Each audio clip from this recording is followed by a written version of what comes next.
Các bạn hãy thử nhắm mắt lại và tưởng tượng một chút, chúng ta đang đứng ở nơi tận cùng của thế giới, đó là Bắc Cực. Xung quanh bạn không có lấy một bóng người, không có cây cỏ, chỉ có một màu trắng xóa của băng và tuyết.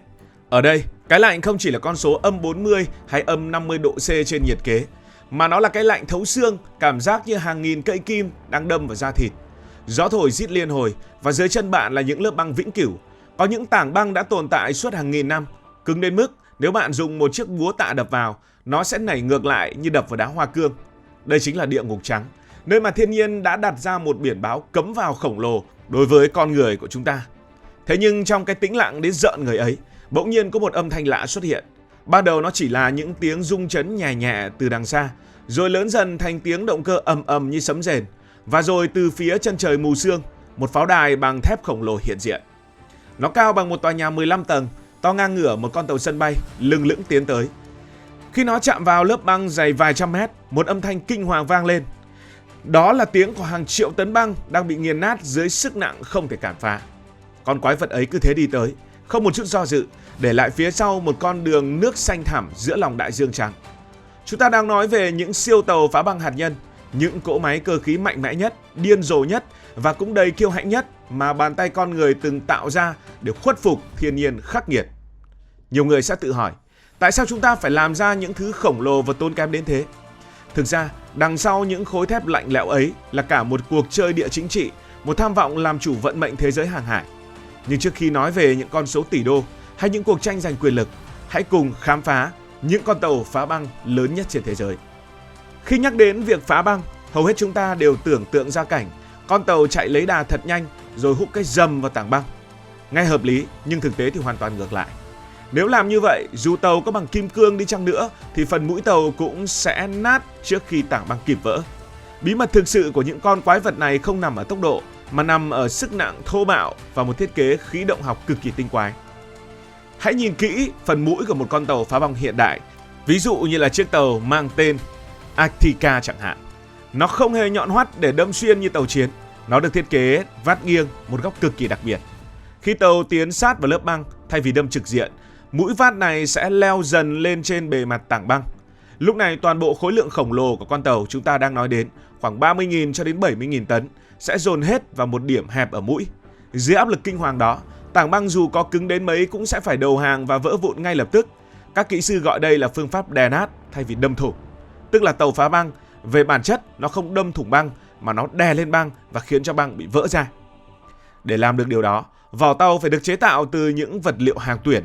Thép làm vỏ tàu phá băng là loại thép siêu cường lực, có khả năng chịu được lực va chạm cực lớn ở nhiệt độ âm sâu mà không bị giòn hay nứt gãy. Ở những vị trí trọng yếu như là mũi tàu, lớp thép này dày đến gần nửa mét. Hãy hình dung, nửa mét thép đặc thì dù có lấy đạn đại bác bắn vào chưa chắc cũng đã thủng, nói gì đến băng tuyết.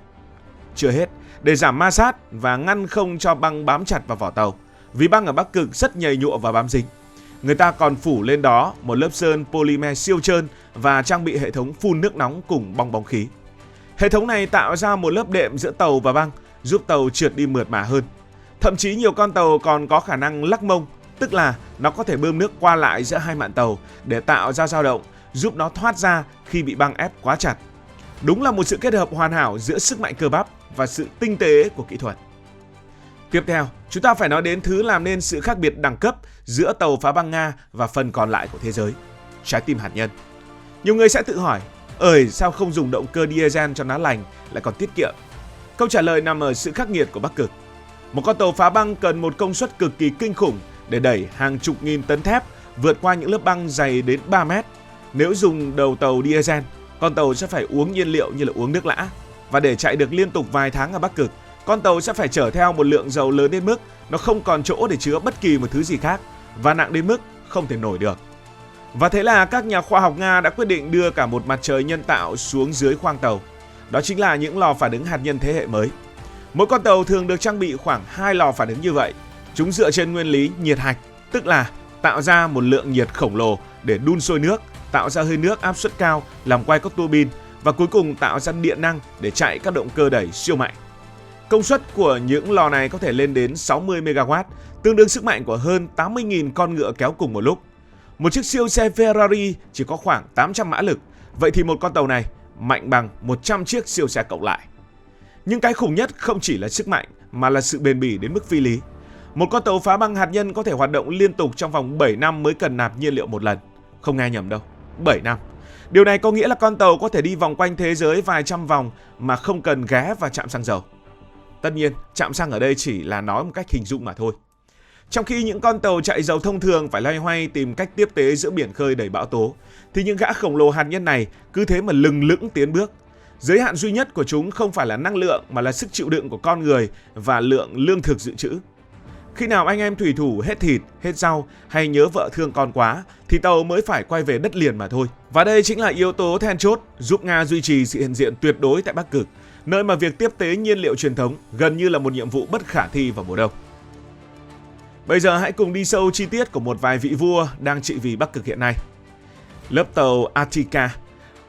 Nếu chúng ta nhìn thấy nó ngoài đời, chắc chắn chúng ta sẽ bị choáng ngợp bởi cái vẻ ngoài lừng lững như một ngọn núi bằng thép. Về khả năng phá băng, Attica chính là một máy nghiền thực thụ. Nó có thể duy trì tốc độ ổn định khoảng 2 hải lý mỗi giờ. Này thì không phải nhanh lắm đâu, nó tương đương với việc chúng ta đi bộ thong dong trong khi đang nghiền nát lớp băng dày tới khoảng 2,8 mét. Sức mạnh này đến từ 30 chân vịt khổng lồ. Mỗi cái cao bằng một ngôi nhà, được làm bằng hợp kim đặc biệt để không bị gãy khi va chạm với những tảng băng cứng. Có thể nói, Attica không chỉ là một con tàu, nó là biểu tượng cho sự kiên trì và trí tuệ của con người trong cuộc chiến chống lại cái lạnh của vũ trụ. Nếu Attica đã làm bạn thấy kinh ngạc, thì hãy chuẩn bị tinh thần để nghe về siêu quái vật mang tên Rossiya. Đây không còn là một con tàu nữa, nó là một kỳ quan kiến trúc di động. Hiện nó đang được đóng tại xưởng tàu ở vùng Viễn Đông Nga và dự kiến sẽ sớm xuất hiện để định nghĩa lại hoàn toàn khái niệm về sức mạnh hàng hải. Rossiya sở hữu những thông số mà nghe qua tưởng như người ta đã viết nhầm vài con số không. Công suất đẩy của nó lên đến 120 MW, tức là gấp đôi so với Attica mà chúng ta vừa nói. Một mình con tàu này có thể tạo ra lượng điện đủ để thắp sáng cả một thành phố lớn. Tại sao lại cần công suất lớn đến vậy? Bởi vì mục tiêu của nó không chỉ là băng 3 mét, mà là phá băng dày hơn 4 mét trong khi vẫn duy trì tốc độ cao. Với 4 mét băng đó không chỉ là một lớp phủ trên mặt biển nữa, mà là một hòn đảo băng thực thụ, và Rossiya sẽ quét sạch nó như cái chổi quét rác. Tàu này thì rất rộng, nó rộng tới 50 mét. Tại sao phải làm rộng? Bởi vì hiện nay, các tàu chở khí hóa lỏng hay tàu container khổng lồ thường rất rộng. Nếu tàu phá băng chỉ mở được một con đường hẹp, các tàu vận tải này vẫn sẽ gặp khó khăn. Đến đây thì mình mới nghĩ ra một câu chuyện, đó là câu chuyện tàu Titanic ngày xưa bị chìm bởi một tảng băng. Thế thì cái tàu phá băng của Nga có phá được cái tảng băng đã hạ gục Titanic năm nào? Một sự thật phũ phàng là dù chúng ta có mang siêu quái vật hạt nhân mạnh nhất thế giới hiện nay ra đối đầu, thì kết quả vẫn là chào thua tảng băng đã hạ gục Titanic năm nào. Bởi vì chúng ta cần phải phân biệt rõ, tàu phá băng sinh ra để xử lý băng biển. Băng biển ở đây được hiểu là những lớp băng phẳng, rộng mênh mông, dài khoảng 3 đến 5 mét hình thành từ nước biển. Trong khi tàu Titanic không đâm phải băng biển, mà tàu Titanic đã đâm phải một núi băng trôi. Núi băng trôi thì rất là khủng khiếp. Đó là một khối băng ngọt khổng lồ tách ra từ các sông băng lục địa, đặc quánh và cứng như đá hoa cương. Nguyên lý của tàu phá băng đó là leo lên trên và đè nát. Nhưng với một núi băng cao sừng sững như tòa nhà và phần chìm dưới nước sâu hàng trăm mét, con tàu đơn giản là không thể leo lên nổi mà chỉ có nước đâm sầm vào. Cú va chạm đó chẳng khác nào đem trứng chọi với đá. Vì ở quy mô đó, núi băng trôi đóng vai trò như một hòn đảo đá di động, đủ sức biến lớp vỏ thép dày nhất trở thành giấy vụn ngay lập tức nếu cố tình so trình với nó. Và đến phần này thì chúng ta sẽ cùng nhau phân tích sâu một chút về cái gọi là tầm nhìn chiến lược. Tại sao nước Nga lại sẵn sàng dồn cả đống tiền vào một dự án, đó là xây dựng hạm đội phá băng hạt nhân, trong khi nền kinh tế vẫn còn nhiều vấn đề cần phải giải quyết hơn? Thì hãy nhìn lên bản đồ thế giới. Thì hiện nay cái con đường chính để hàng hóa đi từ châu Á sang châu Âu, đó là đi qua eo biển Malacca, qua Ấn Độ Dương, rồi chui qua kênh đảo Suez để vào Địa Trung Hải. Từ Âu sang Á thì đi ngược lại. Đường này thì dài, mất khoảng 1 tháng cho đến 1 tháng rưỡi di chuyển. Còn nếu đi vòng lên phía Bắc, men theo bờ biển Siberia của Nga, quãng đường sẽ ngắn lại tới 40%. Kỳ diệu chưa? Thay vì mất khoảng 40 ngày, tàu chỉ mất khoảng hơn 20 ngày để đi đến nơi. Nhưng cái khó lớn nhất của con đường này chính là băng. Băng đóng quanh năm khiến các tàu vận tải thông thường không thể đi qua được. Nga hiểu rằng nếu họ có thể dọn đường, họ sẽ nắm trong tay chìa khóa của một tuyến hàng hải huyết mạch mới của nhân loại, cạnh tranh trực tiếp với kênh đảo Suez. Và để làm được điều đó, họ cần một đội quân dọn băng khổng lồ, chính là những con tàu phá băng hạt nhân mà chúng ta đang nói ở đây. Nga muốn biến tuyến đường biển phương Bắc trở thành một tuyến đường hoạt động 24/7, 365 ngày một năm. Bất kể mùa đông hay là băng có dày đến mấy, chỉ cần có Russia hay Arctica dẫn đầu, các tàu chở khí đốt, chở dầu, chở container cứ thế mà đi. Ai nắm được tuyến đường này, người đó sẽ có quyền lực cực lớn trong việc điều tiết thương mại toàn cầu.